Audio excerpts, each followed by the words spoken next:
तमिलनाडु की रानी कही जाने वाली ऊटी की वादियां उस सुबह धुंध की सफेद चादर ओढ़े खड़ी थीं। हवा में नीलगिरी की पत्तियों की खुशबू थी और पहाड़ों के बीच बसी चाय की हरियाली मानो किसी प्रेम कहानी का इंतजार कर रही थी।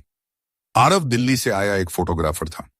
वह अपने कैमरे में प्रकृति की खूबसूरती कैद करने आया था, लेकिन उसे नहीं पता था कि इस सफर में उसकी जिंदगी की सबसे खूबसूरत तस्वीर उसे मिलने वाली है।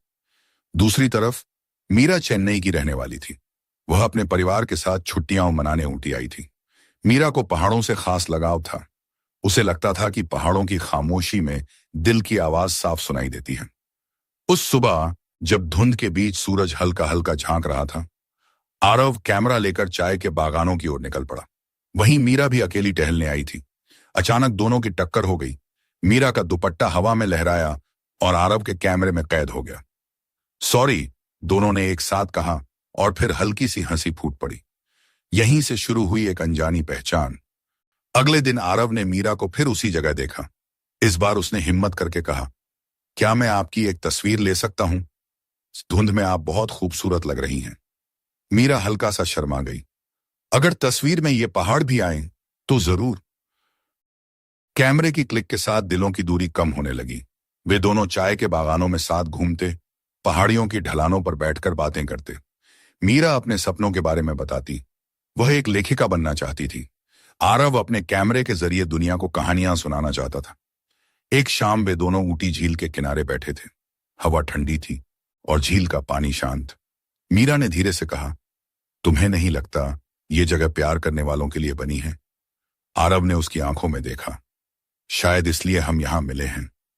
उनकी उंगलियां हल्के से एक दूसरे को छू गईं। उस स्पर्श में एक सुकून था, कोमल, मासूम और सच्चा। मीरा का दिल तेज धड़कने लगा। वह पहली बार किसी के इतना करीब थी।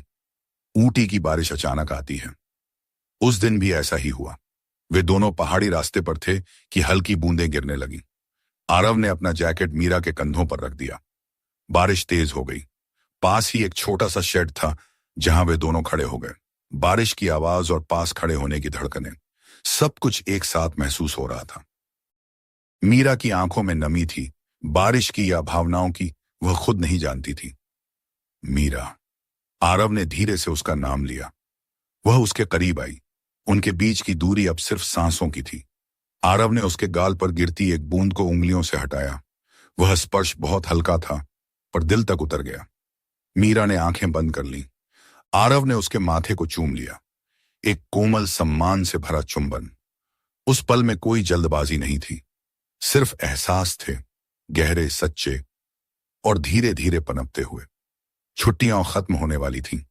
मीरा को चेन्नई लौटना था और आरव को दिल्ली।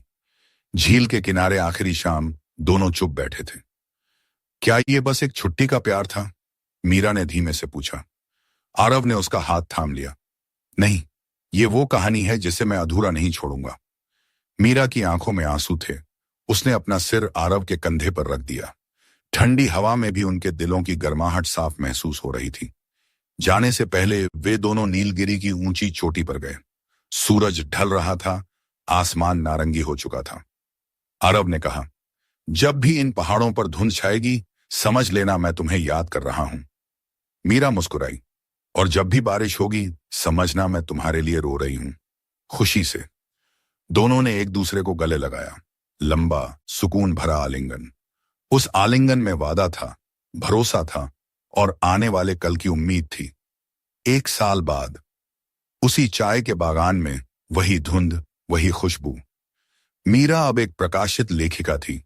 उसकी पहली किताब का नाम था वादियों में तुम। आरव उसकी बुक लॉन्च के लिए ऊटी आया था। जब मंच पर मीरा ने उसे देखा तो उसकी आंखों में वही पहली मुलाकात वाली चमक लौट आई। कार्यक्रम के बाद वे दोनों फिर उसी झील के किनारे खड़े थे।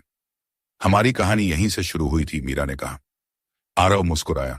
और अब यहीं से हमेशा के लिए शुरू होगी। उसने जेब से एक छोटी सी अंगूठी निकाली। मीरा, क्या तुम हर धुंध, हर बारिश, हर पहाड़ी रास्ते पर मेरे साथ चलोगी? मीरा की आंखें नम हो गईं। हाँ। ऊटी की वादियों में फिर से धुंध छा गई, जैसे प्रकृति भी इस प्यार की गवाह बनना चाहती हो। पहाड़ों ने उनकी हंसी को अपने भीतर समेट लिया।